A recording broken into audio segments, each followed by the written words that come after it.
Sahabat-sahabat pencinta bola tanah air, sebentar lagi timnas Indonesia akan menghadapi Jepang dalam lanjutan match di keempat kualifikasi Piala Dunia Zona Asia putaran ketiga. Jepang sebagai tim terkuat Asia tentu saja diunggulkan. Namun potensi atmosfer angker Stadion Utama Gelora Bung Karno tampaknya membuat pelatih Haji Memoriasu merinding, membayangkan timnya bermain di markas Indonesia ini.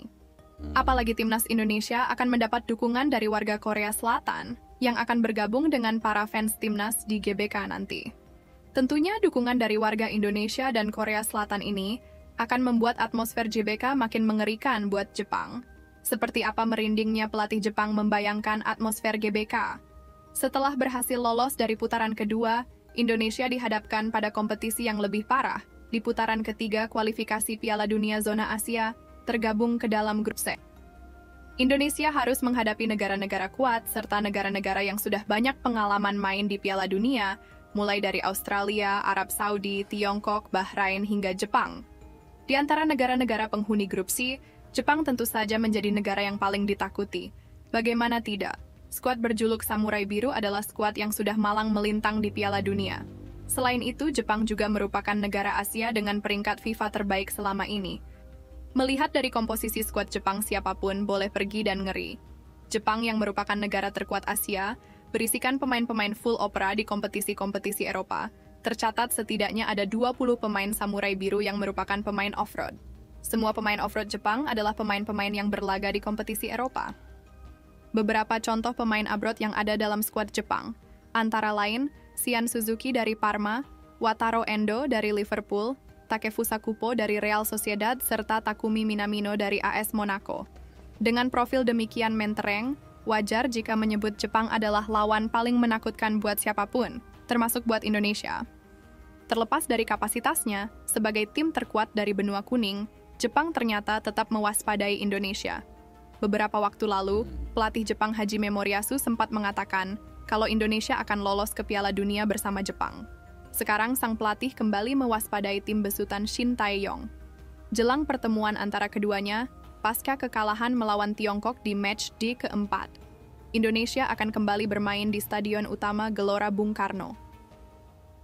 Lawan yang akan dihadapi kali ini adalah Jepang, tim dengan segudang pengalaman di Piala Dunia.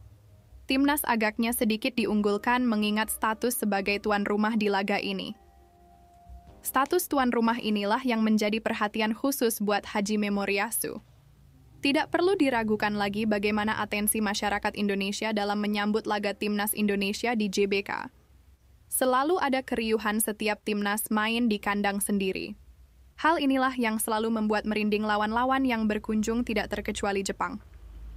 GBK yang mempunyai kapasitas sekitar 77.000 kursi, tentu saja akan terisi penuh oleh para supporter Indonesia di laga melawan Jepang nanti.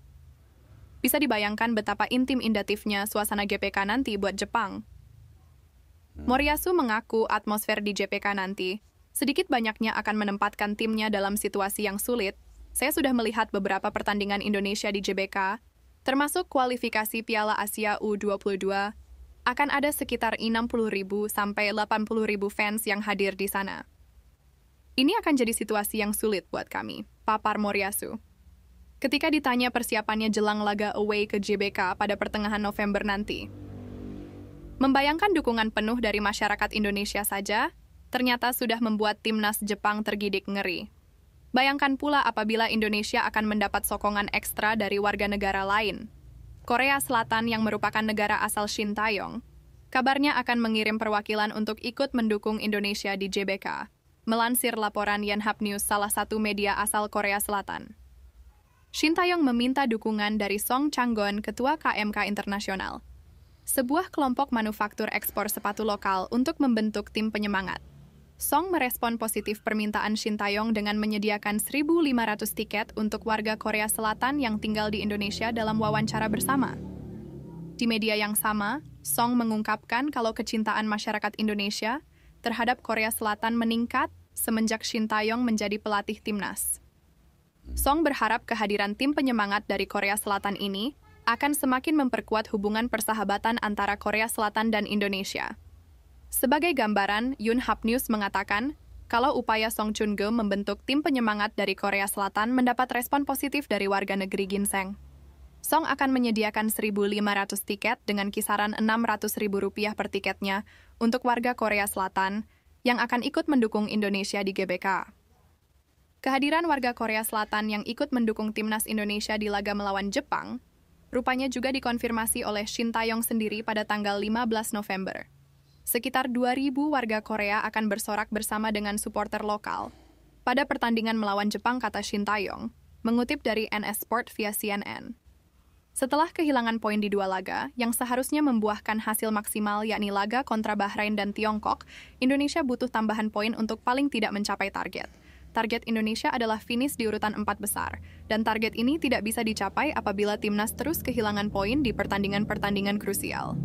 Tidak perlu ditanyakan tentang kehebatan Jepang dalam urusan sepak bola.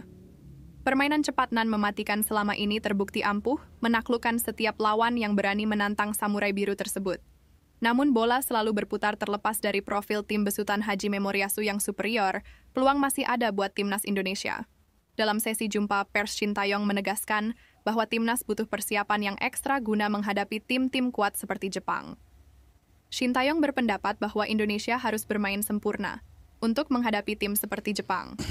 Di sisi lain, Shin Tae-yong juga mengatakan, kalau meraih poin adalah target utama yang ia dan pasukannya usung pada laga melawan Jepang dan Arab Saudi nanti. Dalam sepak bola tidak ada yang tidak mungkin. Lawan berat seperti Australia dan Arab Saudi saja berhasil dipaksa Indonesia bermain imbang. Dan tim yang levelnya lebih tinggi seperti Bahrain juga nyaris dikalahkan pasukan Garuda. Jadi untuk laga melawan Jepang segala kemungkinan masih bisa terjadi, termasuk kemungkinan menang dan meraih poin sempurna. Laga antara Indonesia versus Jepang sendiri bakal berlangsung pada 15 November 2024 mendatang di Stadion Gelora Bung Karno. Bagi para pencinta bola tanah air yang ingin menonton pertandingan secara langsung, tiket pertandingan akan dijual mulai hari Sabtu 2 November 2024 mendatang. Terima kasih dan sampai jumpa di video yang akan datang.